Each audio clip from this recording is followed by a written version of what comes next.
Mga kapuso, hindi pa po tapos yung problema sa kakulangan ng supply ng mga lisensya. Ito ngayon ang Land Transportation Office o LTO, meron na naman bagong ipatutupad.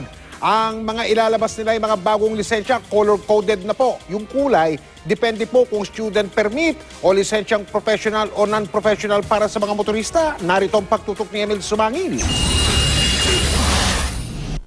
Ganito ang itsura ng mga bagong driver's license na ilalabas ng Land Transportation Office o LTO simula ngayong Agosto.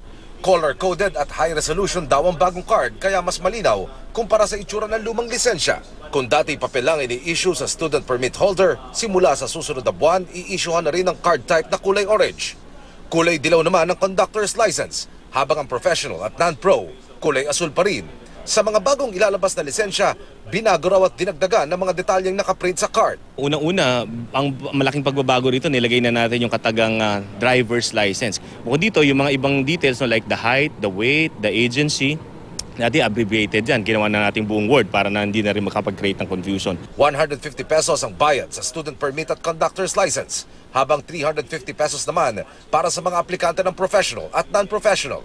Pero sabi ng Grupong Piston, may bagong proyekto na naman ang LTO sa card, gayong marami pang nag-renew at nag-apply ng lisensya, ang papel pa ang hawak.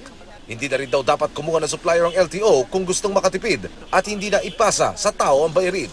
Bisa natatawa kami sa gobyerno Simpleng driver's license lang, in-outsource pa natin sa private company.